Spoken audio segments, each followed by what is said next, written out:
Napokon, Tucker Carlson je otkrio svijetu veliko iznenađenje da pokreće treću političku stranku kako bi pokušao konkurirati demokratima i republikancima. Ali kao i uvijek, Tucker Carlson laže. I nešto se drugo događa iza kulisa, o čemu ćemo uskoro govoriti. Ali prvo, izvještaj koji je upravo objavljen. Tucker Carlson kaže da osniva novu političku stranku nakon raskida s Trumpom i republikanskom strankom. Konzervativni podcaster namjerava osnovati ovu stranku nakon što se odrekao predsjednika Trumpa i republikanske stranke zbog rata s Iranom. Pomoći će izgraditi treću stranku, rekao je Carlson u intervju. Trebalo bi uložiti iskren trud da se utvrdi što koristi zemlji, kaže Tucker Carlson, koji promovira šerijatski zakon, socijalizam i ljevičarstvo, te sve one užasne stvari koje su uništile Ameriku.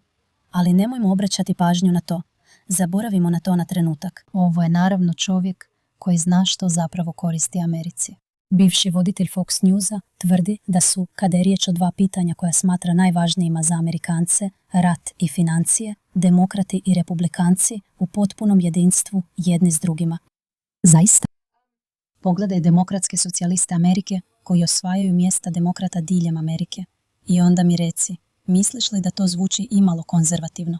Reći ću ti tajno, ne zvuči. Ali Tucker Carlson opet radi nešto vrlo manipulativno, o čemu ćemo govoriti za minutu. On kaže da to nije demokracija, to je jednopartijska država koja se pretvara da je demokracija i treba je razbiti i bit će treća stranka. I učinit ću sve što mogu da to ostvarim. Prošlog mjeseca Carlson je rekao u podcastu Comedy Central da nema šanse da će podržati republikansku stranku nakon rata. Carlson, koji je sebe opisao kao doživotnog republikanca, tvrdio je da je Trumpova administracija izdala SAD time što je krenula u rat s Iranom pod pritiskom Izraela. Naravno, nekako se i to uklapa u priču. U ovom trenutku, kako bih ja ili ironični američki birači mogli podržati političku stranku koja nije lojalna Sjedinjenim državama, koja stavlja interese strane zemlje iznad svojih građana, rekao je, nije moguće glasati za takve ljude. Dugogodišnji politički komentator sugerirao je da bi njegova nova stranka stavila dobrobit Amerikanaca iznad svega. Naravno, jer Tucker Carlson je jako siromašan i stvarno nema problema. Znate, mislim, ako zarađujete $60,000 godišnje, poniženi ste. Vaš očekivani životni vijek se smanjio, izgledi za život vaše djece vjerojatno je nestalo. Nikoga nije briga, to čak nije ni faktor. Što se mene tiče, službeno me nije briga za Hamas. Vlada SAD-a bi trebala imati kao svoj prvi prioritet dobrobit vlastitog naroda. Međutim, Carlson je sugerirao svojim pristašama da ga ne bi trebali uskoro očekivati na glasačkom listiću. Ne želim biti kandidatkinja. U ranijem intervjuu je u šali rekao da je jako u iskušenju reći: kandidiram se na listi za propatrijarhat, samo kako ne bih stekao nove obožavatelje. Od raskida s Trumpom predsjednik je Carlsona nazvao luđakom i budalom koja maše rukama. On je slomljen čovjek. Onda je dobio otkaz na Foxu i nikada više nije bio isti. Možda bi trebao posjetiti dobrog psihijatra. Ne znam hoće li dobar psihijatar pomoći Tucker Carlsonu u ovom trenutku. Mislim da tom čovjeku nema pomoći. Toliko je očito opsjednut time da bude u središtu pažnje. I doslovno nema nikakav moralni problem gurati najopasnije ideje kako bi to postigao. Ali već znaš što mislim i kakvo je moje mišljenje o tome. Koliko je Tucker Carlson lud, jer si već neko vrijeme u otporu. Ako još nisi usput, dobrodošla. I pritisni taj gumb za pretplatu i zvonce za obavijesti. Te lajkuj ovaj video. Dobrodošla. Sada si dio pokreta koji se suprotstavlja ludilu. Ali. Kao što sam rekla na početku ovog videa, ovo se čini kao neka vrsta fasade za nešto drugo što se događa. Nešto što, hvala Bogu, na Benu Shapiru on može jako dobro objasniti. Dakle, evo u čemu je stvar. Nadam se da će Teke pokrenuti treću stranku. Zašto? Zato što će biti uništena. Treće stranke budu uništene. Volio bih vidjeti čisti referendum o Tuckerovim izopačenim stavovima, ali on to neće napraviti. To zapravo nije igra. Ivo igra. Tucker zna. Tucker vidi da će republikanci vjerojatno imati lošu 26. Ono što on želi reći je da je razlog zašto su republikanci imali lošu 26. taj što su otuđili ključne ljude poput njega. I stoga, ako želite pobijediti 28. morate cijeli smjer donošenja politika stranke vratiti u smjer Tuckera Carlsona. Tucker ne pokreće reformsku stranku. Tucker pokreće DSA ili TSA, Tuckerovi socijalisti Amerike. Njegov cilj je da republikanci izgube 2026. godine. On želi da republikanci izgube. Mislim, on to uopće ne skriva. Rekao je da neće glasati za republikance. On želi da republikanci izgube. On je ovdje da demoralizira konzervativce. Prije 2026. godine. To je cilj. Što republikanci lošije prođu, to Tucker više može pokušati glumiti da je razlog zbog kojeg su republikanci izgubili taj što su razočarali birače poput Tuckera Carlsona. Sada, opet, stvarnost je da će, ako republikanci izgube 2026. biti mnogo faktora. To su izbori u godini bez predsjedničkih izbora. Trump je nepopularan i već je stvarno nepopularan više od godinu dana u ovom trenutku. Ali ako republikanci ne ostvare dobar rezultat 2026. to nije zato što Tucker i njegovih 5 prijatelja nisu glasali za republikance, ali to je cijela igra. Cijela igra je reći, pokrećem treću stranku jer postoji toliko bijesa. Postoji toliko nezadovoljstva da je moja treća stranka legitimna sila u američkoj politici. Ali on to neće učiniti, jer bi to zapravo testiralo tu tvrdnju. On to neće učiniti, to je cilj. Zar ne vidiš, zar ne shvaćaš? Trebaš nas, republikanska stranko. Moraš prebaciti sve svoje političke prijedloge na prorusku, proiransku, prokinesku, antiameričku stranu. Moraš to učiniti. Ono što Tucker ovdje radi nije pokretanje nekakvog suparnika republikanskoj stranci.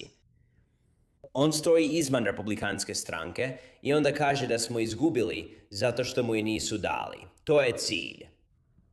I to je samo još jedan razlog zašto se zapravo moramo boriti. Zbog ljudi. Mislim, možeš li zapravo vjerovati u to? Ako je to istina i iskreno, vjerujem Benu Shapiru u ovakvim stvarima, bez sumnje, hladno, jasno. Ovaj čovjek jednostavno zna više od bilo koga o ovim temama. Ali možeš li vjerovati da je Tucker Carlson spreman doslovno uništiti republikansku stranku samo da nahrani vlastiti ego? To je ono što je spreman učiniti sada, kako bi natjerao ljude da mu se ponovno okrenu. To je ono što pokušava napraviti, kako Ben kaže. I to je odvratno. Ljudi kojima je stalo do zemlje, ljudi kojima je duboko stalo do temeljnih američkih načela, onih stvari koje ćemo slaviti ovog vikenda. Zapravo se moramo boriti protiv dvije sile. Jedna je ljevica zajedno s DSA-om, a druga je sila njihovih iskrivljenih saveznika s takozvane woke desnice, koji im drže ruku, koji ih grle. Postoji razlog zašto su Tucker Carlson i Cenk Uygur sada prijatelji koji se grle. Naša načela su važna. Neki od nas imaju iste načela tijekom cijele svoje političke karijere. Neki od nas se nikada nisu pomaknuli, ni za jotu. Neki od nas su uvijek branili privatno vlasništvo i slobodna tržišta. Neki od nas su uvijek branili mir kroz snagu. Neki od nas su uvijek branili tradicionalne vrline i tradicionalne vrijednosti. Neki od nas se nisu promijenili. Bili smo ovdje cijelo vrijeme. Zato postoji Daily Wire. Zato je i osnovan. Ne samo kao neka općenita antilijeva marka, već zato što nam je stvarno stalo do temeljnih principa koji čine osnovu ove zemlje. Dakle da, dok ovog vikenda slavimo 4. srpnja i naravno da bismo trebali, jer Amerika je najveće mjesto u povijesti planeta Zemlje, a najveća privilegija koju imate, osim što ste rođeni u dobroj obitelji, jest biti rođen u Americi. Naravno da bismo trebali slaviti i moja obitelj će slaviti. Hej, nadamo se baby rođenoj 4. srpnja. Ali svi moramo imati na umu da svi nosimo ogromnu odgovornost u ovim vrlo opasnim i teškim političkim vremenima. Moramo osigurati da Amerika doživi od 250. do 251. obljetnice, pa zatim do 300. i onda do 500. godine. A to će se dogoditi samo ako nastavimo stajati iza principa koji su važni. Ako se ne predate lažima, ljudi poput Tuckera Carlsona s desnice ili Zore Mamdani s ljevice, koji se opet sada grle. Ne povijete se pred komunizmom, marksizmom i socijalizmom, koji se prikazuju kao neka vrsta konzervativizma za opće dobro. Da ne slijedite liniju neprijatelja Amerike. Da ne idete u Rusiju i ne ulizujete se Rusima. Znate, prije svega, nadam se da će dobiti dijete. To su uzbudljive vijesti. Sretno Benu Shapiru i njegovoj supruzi. Ali znate što je zanimljivo? Kad kaže kao neki od nas nikad nisu promijenili mišljenje. A ja pomislim, to je istina. Toliko smo se navikli da ljudi mijenjaju mišljenja svakih 15 sekundi politički, da nam to djeluje normalno. Ali zapravo, čekaj malo. Možda biste trebali vjerovati ljudima koji su zapravo promislili o onome u što vjeruju. I onda su ostali pri tome. Očito je da se ljudi mogu razvijati, mijenjati i rasti. Naravno. Ali postoje ljudi koji jednostavno znaju što im je važno i što cijene. Na primjer, znam da mi je stalo do moje obitelji i branit ću svoju obitelj. I uvijek će mi biti stalo do moje obitelji i uvijek ću je braniti.